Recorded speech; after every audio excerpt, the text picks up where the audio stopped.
예수님의 탄생은 인간 역사에 있어서 가장 놀랄 만한 사건이라고 할 수 있어요. 하나님이신 예수 그리스도께서 육신의 모습을 가지시고 인간의 삶에 직접 개입해서 들어온 사건이라고 할 수 있어요. 성탄이라는 사건은.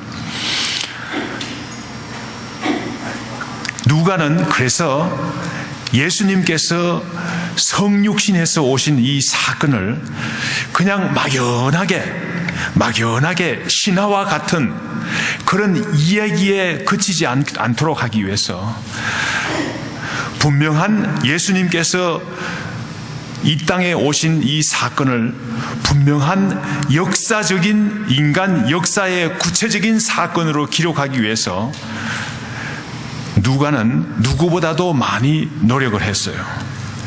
그래서 누가복음 1장 3절 말씀에 보면 예수님의 탄생을 그 근원부터 처음부터 자세히 미루어 살폈다고 밝히고 있습니다. 그래서 그 결과를 자세히 미루어 살핀 그 결과를 기록한 것이 누가복음이라고 할 수 있어요. 그래서 누가복음 1장 5절에서부터 25절 말씀에 보면 먼저 세례 요한의 예수 그리스도의 탄생에 앞서 세례 요한의 출생을 소개하고 있습니다. 세례 요한은 어떤 사람입니까? 엘리야의 심령과 능력을 가진 사람이라고 그랬어요. 그래서 많은 사람을 예수 그리스도께로 돌아오게 할 자라고 누가는 소개하고 있습니다. 너무나 얼마나 그 기쁜 사가랴와 엘리사벳은 자녀가 없었어요. 그런데 이 귀한 아들을 얻게 되었으니까 얼마나 귀한 일입니까? 그런데 사가랴는 제사장이었지만 너무나 놀라운 이 은혜를 말이죠. 처음에는 의심을 했어요. 그래서 일시적으로 벙어리가 되었다고 누가복음 1장에 보면 그런 기록이 나오죠. 우리가 너무 놀라운 은혜를 받게 될 때 오히려 이런 또 의심이 갈 믿음이 부족한 경우가 있어요. 이번 크리스마스 때 여러분들 가정에, 우리 성도님들 가정에, 모든 가정에, 한 가정도 빠짐없이 모든 가정에 우리 주님께서 놀라운 은혜를 베푸시기를 바랍니다. 사가랴와 같이 의심함으로 인해서 일시적으로라도 벙어리가 되는 그런 일이 없기를 바랍니다. 천사가 또한 가브리엘 천사가 요셉과 약혼한 마리아에게도 나타났어요. 그래서 마리아가 잉태하였다는, 성령님께서 임하셔서 잉태했다는 소식을 전했어요. 그것이 1장 26절에서부터 38절 말씀까지 나오죠. 얼마나 놀라운 일입니까? 얼마나 당혹스러운 그런 일입니까? 그렇지만은 마리아는 가브리엘 천사가 전하해 주신 그 메시지 가운데서 자기가 가진 잉태한 예수님이 어떤 분이라는 사실을 알게 되고 오히려 내 영혼이 주를 찬양한다고 고백하는 것을 볼 수 있어요. 내 마음이 하나님 내 구주를 기뻐하였다고 고백하는 것을 볼 수 있습니다. 마리아는 비천한 사람이었지만 그러나 만세에 복받은 사람이 되었다고 고백하는 것을 볼 수 있어요. 얼마나 귀한 신앙의 고백인지 알 수 없어요. 아기 예수님을 마음속에 모신 사람은 이와 같이 마리아와 같이 영원 깊숙이 진실로 마음 가운데서 하나님께 영광 돌릴 수 있는, 기쁨을 돌려드릴 수 있는 그런 귀한 신앙을 가지게 되는 줄 믿습니다. 우리가 진실로 예수 그리스도를, 이번 성탄에는 진실로 아기 예수님으로 오신 예수 그리스도를 마음에 모심으로 인해서 마리아가 고백한 것 같처럼 내 영혼이 주를 찬양하고 내 마음이 하나님 내 구주를 기뻐하는, 이 세상의 일들은 때로는 잘 되지 않을 수도 있어요. 내가 원하는 대로 되지 않을 수가 있어요. 내 사업이 어려울 때도 있어요. 내 가정이 어려울 때도 있어요. 그러나 아기 예수님으로 오신 예수 그리스도를 마음에 모심으로 인해서 마리아가 고백하는 것처럼 내 영혼이 구주를 찬양하며 내 구주를, 내 하나님 내 구주를 기뻐하였다는 사실과 같이 우리도 정말 기뻐하는 그런 귀한 성탄의 계절이 되기를 바랍니다. 누가복음 1장의 계속이, 누가복음 1장이 보면 얼마나 긴지 몰라요. 여러분들 읽어보시는 분들은 알겠지만은 누가복음 1장은 80절까지 있어요. 80절까지. 긴 장이죠. 그 긴 장에 보면 마지막으로 46절에서부터 마지막 80절까지의 말씀을 보는 것 같으면 마리아와 사가랴의 그 칸타타가 나와요. 주님의 탄생을 기뻐하는 그 아름다운 노래들이 나오죠. 그 칸타타가 끝나고 나면 그 다음에는 무슨 일이 있습니까? 예수님이 탄생할 차례죠. 예수님의 탄생의 이야기가 누가복음 2장에는 나오는 것을 우리가 볼 수 있습니다.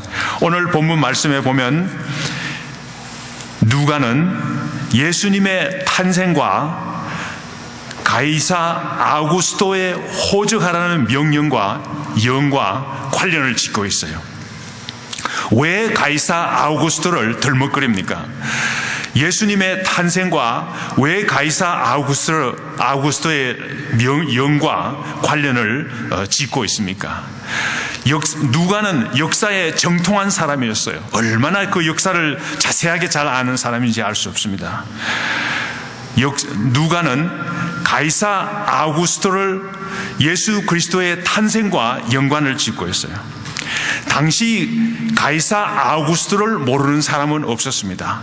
가이사 아우구스토는 우리는 그 2000년 전에 살았던 사람이니까 가이사 아우구스토가 누군가 이렇게 생각하는 사람이 있을지 모르지만은 그 당시에는 그 로마 제국이 온 세계를 지배하고 있었는데 그 당시에는 가이사 아우구스토를 모르는 사람이 없었어요. 이 가이사 아우구스토는 로마 제국을 본 궤도에 올려놓은 황제 중에서도 황제, 가장 위대한 황제라고 역사가들이 이야기하는 사람이에요. 얼마 전에 보니까 EBS에서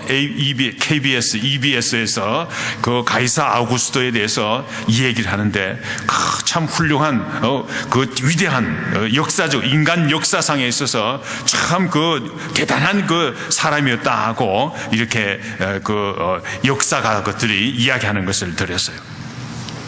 왜 가이사 아우구스토의 일을 덜먹거립니까?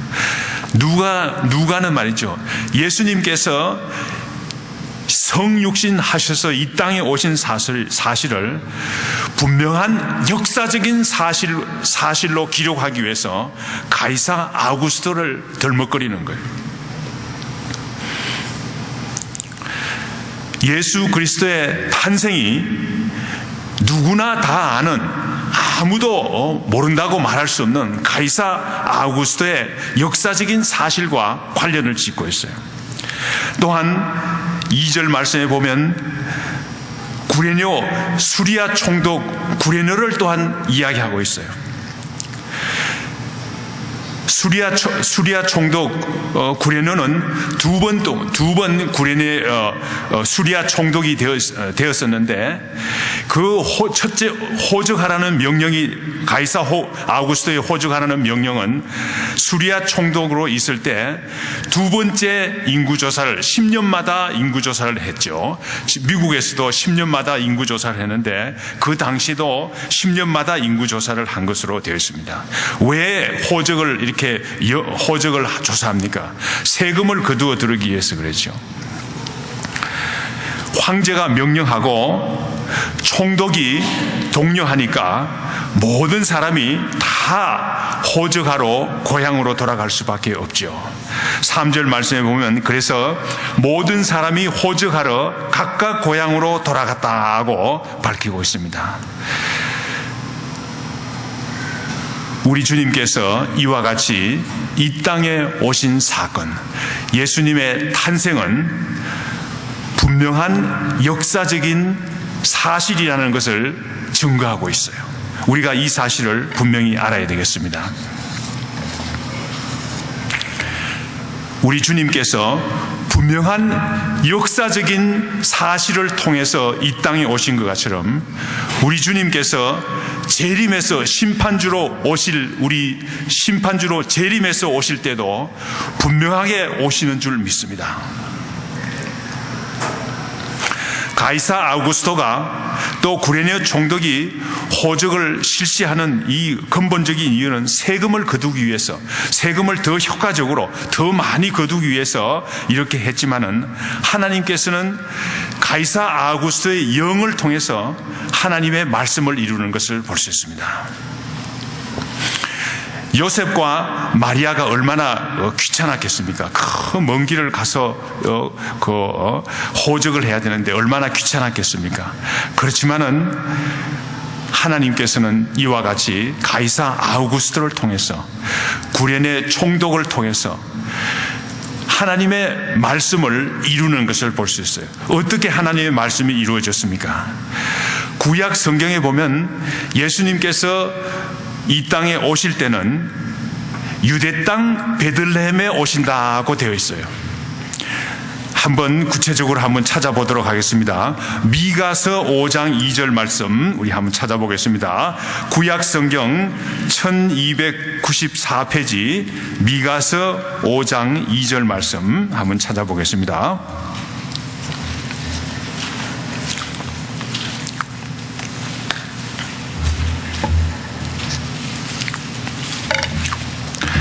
찾으신 줄 알고 우리 미가서 5장 2절 말 구약 성경 1294페이지 또 어떤 책들은 1295페이지가 될 수도 있습니다.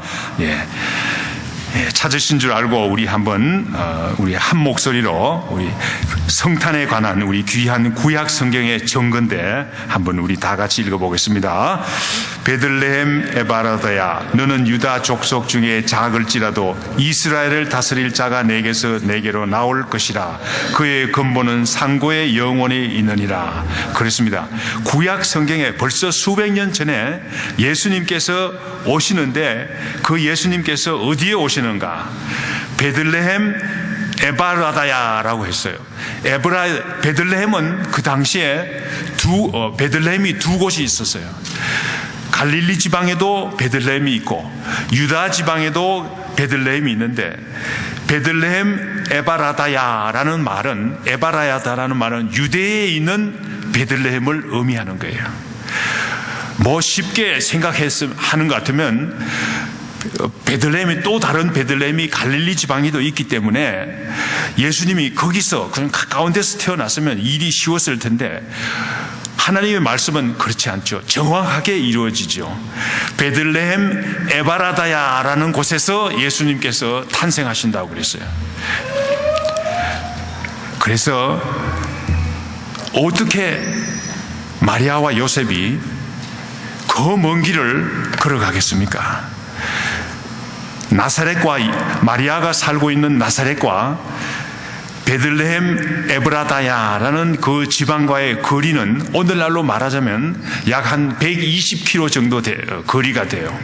뭐 프리웨이가 있고 또 좋은 자동차가 있으면 그저 한 2시간만 하는 것 같으면 넉넉히 가는 길이지만은 그러나 그 고대 사회에서 교통이 발달되지 않은 그 고대 사회에서는 그 120km가 대단히 먼 거리죠. 만약에 가이사 아우구스토가 영을 하라는 명령을 내리지 않았다면 구레네 구레네가 수리아 총독인 구레네가 그 호적하라는 명을 성실하게 잘 수행하지 않았다면 어쩌면 하나님의 말씀이 이루어지지 않을 수도 있을 뻔했어요. 그렇지만은 하나님께서는 이와 같이 가이사 아우구스토의 영도, 또 수리아 총독 구레네오의 그 영을 받드는 그 철저한 그 정신도 하나님께서 다 이용하셨어요. 하나님께서는 이와 같이 하나님의 말씀을 이루시는 줄 믿습니다. 마리아와 요셉은 그 먼 길을 걸어서 그 먼 길을 나귀를 타고 갔겠죠. 나귀를 타고 가서 가게 되었는데, 이것은 다 하나님의 말씀을 이루기 위해서 그런 거예요. 우리가 때로는 신앙생활 하다 보면 귀찮을 때도 있고 어려울 때도 있고, 왜 이런 일이 나한테 일어나는가, 왜 이렇게 이런 좀 원망할 때도 있고 그럴 때도 있어요. 그렇지만은 하나님께서 하나님의 말씀을 이루기 위해서, 하나님의 뜻을 이루기 위해서 하나님께서 그렇게 하신다고 우리가 생각할 때, 믿음으로 받아들일 때 은혜가 되는 줄 믿습니다. 우리 북한 땅에 김정은이가 말이죠, 자기 고모부 되는 장성택을 기관총으로 쏘아 죽였다, 이런 참 놀라운 사건들도 일어나고 그래요. 하나님께서 다 아시고 계시는 일인 줄 믿습니다. 우리가 이런 일을 통해서도 하나님의 뜻이 이루어질 수 있도록, 우리가 놀랄 만한 사건들이 많이 일어나지만은 이런 가운데서도 하나님의 뜻이 이루어지고 하나님의 말씀이 이루어지는 그런 세계가 될 수 있도록 우리가 끝까지 기도해야 되겠어요. 오늘 본문 말씀 4절에서부터 5절 말씀에 보면 요셉과 마리아도 호적하러 베들레헴으로 갔다고 되어 있습니다. 왜 요셉이 베들레헴으로 갔습니까? 요셉은 다윗의 자손이기 때문이죠. 요셉은 다윗의 자손이죠. 마태복음에 그 사실이 잘 나타나와 있어요. 그런데 여러분들이 또 하나 알아야 될 것은 마리아도 또한 다윗의 자손이에요. 누가복음 3장에는 보면 마리아의 그 조상들을 이름을 써놓고 있어요. 그래서 누가복음에는 보면 마리아의 그 조상을 끝까지 올라가서 보는 것 같으면 마리아도 또한 다윗의 자손인 것을 볼 수 있어요. 메시아가 다윗의 자손을 가운데서 다윗의 자손으로 오신다 하는 사실이 성경 말씀에 예언되어 있죠. 이것도 우리 한번 찾아보도록 하겠습니다. 이사야서 11장 1절 말씀 우리 한번 다 같이 찾아보겠습니다. 이사야서 11장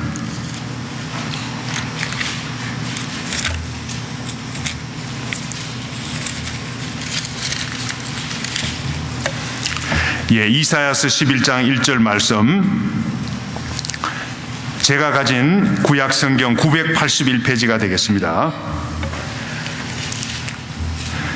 예수님께서 다윗의 자손으로 오신다는 사실이 분명히 역사의 성경책에 기록되어 있어요. 찾으신 줄 알고 이사야서 11장 1절 말씀 우리 다 같이 읽겠습니다. 이새의 줄기에서 한 싹이 나며 그 뿌리에서 한 가지가 나서 결실할 것이요. 그렇죠. 이새가 누굽니까? 이새가 다윗의 아버지죠. 다윗의 아버지죠. 그러니까 구세주가 오시는데 이새의 줄기에서 한 싹이 나며 그 뿌리에서 한 가지가 나서 결실한다. 메시아가 오신다고 그렇게 되어 있어요.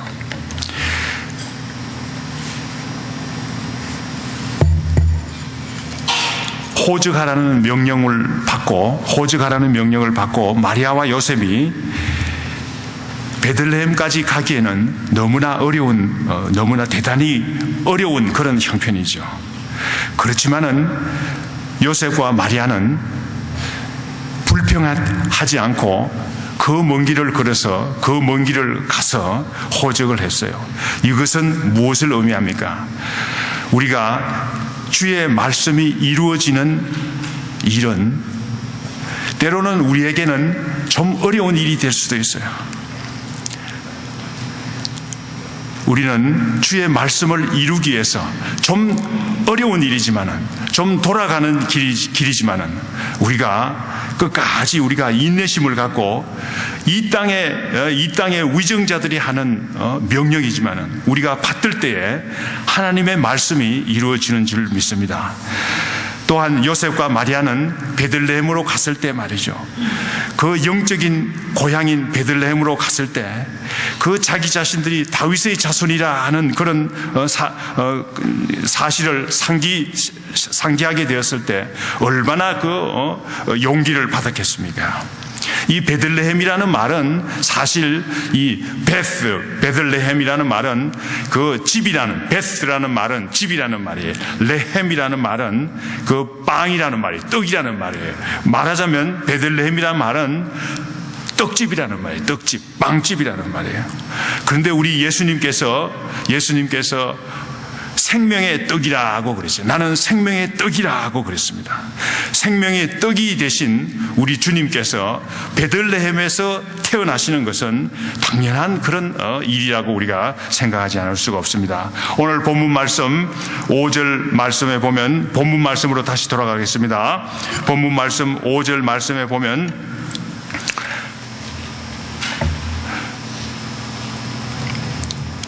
요셉이 베들레헴으로 갔는데 그 약혼한 마리아와 함께 호적하러 올라갔다고 되어 있습니다. 왜 요셉이 마리아를 데리고 갔겠습니까? 왜 아직 정식으로 결혼하지 않았죠? 결혼하지 않은 약혼한 그런 상태인데 왜 결혼도 하지 않은 아내를 데리고 갔습니까? 호적하는데 데리고 갔습니까? 사실상 그 당시에 결혼한 아내라도 호적하는데 데리고 갈 필요는 없었어요. 그런데 아직도 결혼도 하지 않고 정식으로 아직 아내도 아닌데 호적하는데 그 먼 길을, 만삭이 된 아내를 데리고 그 먼 길을 걸어서 호적하러 같이 간 것을 우리가 알 수 있습니다. 왜 그랬겠습니까? 저는 이 말씀을 말이죠, 연구를 좀 많이 해봤어요. 많이 해봤는데 성경 말씀을 잘 연구를 해보면 그 이유를 알 수 있어요. 오늘 본문 말씀 누가복음 2장의 바로 전에 그 상황을 잘 기술한 곳은 마태복음 1장 18절에서 19절 말씀이라고 할 수 있어요. 마태복음 1장 18절에서부터 19절 말씀에 보면 어떤 이야기가 나옵니까? 18절 말씀에 보면 동거하기 전에 마리아가 잉태됐다고 했습니다. 그런데 18절 말씀에 보면 요셉은 의로운 사람이라 19절 말씀에 그렇게 되어 있죠. 그의 남편 요셉은 의로운 사람이라 그를 드러내지 아니하고 가만히 끊고자 했다고 그랬어요. 가만히 끊고자. 왜냐하면 아직도 결혼도 하지 않았는데 아기를 가졌으니까 그 얼마나 당혹스러운 일입니까? 그래서 가만히 끊고자 했어요. 그런데 그때에 주의 사자가 나타나서 내 아내 마리아를 데려오기를 두려워하지 말라고 그랬어요. 그래서 요셉은 주의 사자의 분부대로 그의 아내를 데리고 왔다고 그랬습니다. 만약 마리아를 데리고 오지 않았다면 마리아가 어떤 일이 일어났겠습니까? 동네 사람들이 말이죠, 얼마나 손가락질 많이 하겠어요. 요사이도 말이죠, 싱글 맘들은 어려운 일이 참 많은데 그 당시에는 뭐 오늘날과 비교할 수 없었어요. 남편도 없는 처녀가 아기를 가지는 것 같으면 얼마나 그 손가락질을, 어떠면 말이죠, 그 동네 사람들의 돌에 맞아서 죽을 수도 있는 그런 형편이에요. 이런 형편을 마태복음 1장 18절에서부터 25절 말씀까지 기록하고 있어요. 그 다음에 정황이 어떻게 됩니까? 그 다음에 정황이 오늘 우리가 읽은 누가복음 2장으로 계속이 되는 거예요. 요셉은 말이죠, 만삭이 된 자기 아내 될 마리아를 데리고 그 호적하러 갔어요. 만약에 요셉이 그 아내 될 마리아를 동네에 놔두고 가게 되는 것 같으면 어떻게 됩니까? 많은 동네 사람들이 손가락질하죠. 동네 사람들의 질시를 받게 되겠죠. 그래서 아마도 마리아 보고 나 호주 가러 가는데 당신 같이 따라갈 거요. 그러니까 따라가겠다고 그 먼 길을 그 만삭이 된 몸을 이끌고 따라간 거예요. 요셉은 약혼한 마리아의 웰페어를, 마리아의 그 복지를 위해서 여러 가지 어려움을 감당한 사람이에요. 약한 사람을 돕기 위해서 자기의 불편을, 어려운 일들을 감당한 그런 사람이라고 우리가 생각할 수 있습니다. 그 결과 어떻게 되었습니까? 하나님의 말씀이 이루어졌죠. 하나님의 말씀이 마리아가 베들레헴에서, 유대 땅 베들레헴에서 예수 그리스도를 낳게 되는 하나님의 말씀이 이루어지는 거예요. 우리가 때로는 어려운 일을 당할 수 있습니다.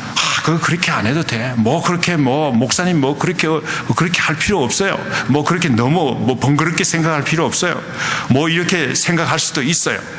그렇지만은 우리가 어려운 일을 감당하게 될 때 하나님께서 하나님의 말씀이 이루어지는 일이 일어나는 줄 믿습니다. 우리가 어려움에 처한 사람들을 우리가 돕게 되고 어려움에 처한 사람들을 이해하게 되고 도와줄 때 하나님의 말씀이 이루어지는 거예요. 우리가 이 사실을 우리가 분명히 깨닫고 이번 성탄의 계절에는 어려운 사람들을 돌아보고 도와주는, 격려하는 그런 일에 앞장서게 되기를 간절히 축원합니다. 오늘 본문 말씀 6절에서부터 7절 말씀에 보니까 마리아와 요셉이 베들레헴으로 왔어요. 만삭이 된 몸을 이끌고 왔는데 아기를 낳게 되었어요.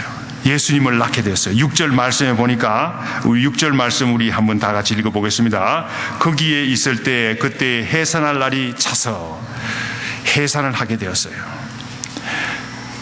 뱃속의 아기는 부모들의 형편을 생각하지 않고 나오는 거예요. 여러분들 어제 저녁에 베들레헴에 간 사람도 있죠. 아마도 우리가 어제 저녁에 본 그 베들레헴이 아마도 진짜 베들레헴과 너무나 유사했을 줄 믿습니다. 아마 그 사람들이, 미국 사람들이 연구를 많이 해서 아마 그 거리를 그렇게 만들었는 것 같아요. 조그마한 타운에 사람이 얼마나 그렇게 많아요. 어제 저녁에 거리가 그렇게 짧은데도 사람이 너무 많아가지고 로마 병정들도 왔다 갔다 하고 사람들이 그냥 북적북적대는 그런 일이 있었죠. 아마도 그랬는 것 같아요. 그 작은 마을에 그렇게 많은 사람들이 호적하러 왔으니까 여관이 나면 알 수가 없죠. 그래서 마리아는 아기를 낳아야 되는 그런 형편인데도 불구하고 여관이 없었다고 그랬어요. 그래서 어디에서 아기를 낳게 되었습니까? 있을 곳이 소나 말들이 사는 외양간밖에 있을 수가 없었어요. 아기를 낳았는데 놓을 곳이 없습니다. 요사이 같으면 베이비 크립도 있고 우리 다 우리 김지훈 집사님, 우리 또 주현수 집사님 좋은 크립들 있고 이렇게 아기를 잘 기르는데 참 좋은 일이죠. 그런데 우리 예수님께서는 태어났을 때 그런 베이비 크립이 없었어요. 그런데 소나 말들이 사는 외양간에서 아기를 낳다 보니까 그 아기를 놓을, 아기가 들어갈 만한 적당한 장소가 없었는데 그 여물통, 구유라는 말, 젊은 사람들은 무슨 말인지 잘 모르죠. 구유라는 말은 여물통이라는 말이에요. 소나 말들이 먹이를 먹을 때 많이 먹죠. 그러니까 그 밥그릇이 크죠. 그 밥그릇에 예수님이 들어간 거예요. 얼마나 놀랄만한 일인지 우리가 알 수 없습니다. 만왕의 왕으로 오신 예수님께서 탄생하셨는데 누일 곳이 없어가지고 구유에 누이시다는 이 사실은 얼마나 놀랄만한 사건인지 알 수 없습니다. 세상의 왕들은 태어날 때, 세상의 왕자들이 태어날 때는 가장 좋은 곳에서 태어나죠. 그렇지만은 우리 주님은 만왕의 왕이신데도 불구하고 누일 것이 없어서 여물통 구유 위에 누이시다는 이 사실은 얼마나 놀랄만한 사건인지 알 수 없습니다. 왜 그렇습니까? 사람들이 예수님을 알아보지 못했기 때문에 그렇습니다. 요한복음 1장 10절에서부터 11절 말씀에 보니까 그가 세상에 계셨음에 세상은 그로 말미암아 지은 바 되었으되 세상이 그를 알지 못하였고 자기 땅에 오매 자기 백성이 영접하지 아니하였으니, 예수님께서 자기 백성들에게 오신데도 불구하고 예수님을 알아보지 못했어요. 세상의 왕자들은 태어날 때 얼마나 귀한 곳에서 태어납니까? 여러분들 프린스 윌리엄이 아기를 낳았을 때 그 좋은 병원에서 낳죠. 그 병원의 간호원이 말이죠, 그 말을 한마디 잘못했다가 파이어 당하는 그런 일도 있고 자살하는 그런 일도 있었죠. 얼마나 예수님께서는 이와 같이 태어나실 때뿐만 아니라 예수님께서 세상의 왕들은 말이죠, 일을 할 때 어떤 곳에서 일을 합니까? 왕궁에서 일을 하죠. 예수님은 사역을 하실 때도 있을 곳이 없었어요. 마태복음 8장 20절 말씀에 보니까 여우도 굴이 있고 공중에 나는 새도 거처가 있을 때 인자는 머리 둘 곳이 없다고 했습니다. 우리가 이 사실에서 알 수 있는 것은 어떤 사실입니까? 우리 주님께서는 지극히 겸손하셨고 어려운 일을 택하셨어요.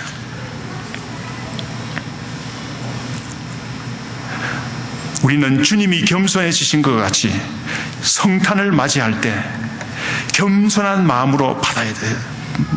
성탄을 맞이해야 되겠어요. 선물 받지 못한다고 그래도 섭섭해하지 마십시오. 우리 주님께서도 선물 받지 못했어요. 동방 박사들은 귀한 선물을 줬지만은 많은 사람들로부터, 세상의 왕들로부터, 세상의 많은 사람들로부터 귀한 선물 받지 못했어요. 우리 주님께서 주시는 선물만 받으면 성탄에 만족하는 줄 믿습니다. 우리는 오히려 성탄을 맞이하는 방법을 우리가 알아야 되겠어요. 어려운 환경에 있는 사람들 돌보고 외로운 사람들 위로하고 하는 것이 우리 주님께서 진실로 원하시는 일인 줄 믿습니다. 마태복음 25장 31절 이하의 말씀에 보면 우리 주님께서 심판주로 오실 때 모든 민족을 한 곳에 모은다 그랬어요. 그래서 진짜와 가짜를 구분한다고 그랬어요. 양과 염소를 구분한다고 그랬어요. 오른쪽에 있는 사람은 양이고 진짜고 왼쪽에 있는 사람은 가짜인데 예수님께서 오른쪽에 있는 사람 보고 말한다고 그랬어요. 내가 줄일 때 너희가 먹을 것을 주었고 목마를 때에 마실 것을 주었고 나그네 되었을 때 영접하였고 헐벗을 때 옷을 입혔고 병들었을 때 돌아보았고 옥에 갇혔을 때 와서 찾아보았다고 예수님께서 의인들을 둘러보고 말씀하신다고 그랬어요. 그때의 의인들이 말하기를 놀라운 얼굴을 예수님께 보이면서 주님, 우리가 언제 주님이 병들었을 때 저희들이 찾아뵈었습니까? 주님께서 줄일 때 언제 저희들이 찾아뵈었습니까? 찾아본 일이 없는데요. 그렇게 대답한다고 그랬어요. 그런데 주님께서 어떻게 대답하십니까? 내가 진실로 너희에게 이르노니 너희가 여기 내 형제 중에 지극히 작은 자 지극히 작은 자라는 것은 외로운 사람을 말하는 거예요. 어려운 상황에 처해 있는 사람을 말하는 거예요. 지극히 작은 자 하나에게 한 것이 곧 내게 한 것이라고 우리 주님께서 말씀하신다고 그랬어요. 우리도 구유에 누인 아기 예수님을 찾아뵈어야 되겠습니다. 어려운 환경 가운데 있는 사람들을 위로하고 외로운 사람들을 찾아보는 것이 우리 주님의 성탄을 맞이하는 진정한 길인 줄 믿습니다. 다 같이 기도하겠습니다.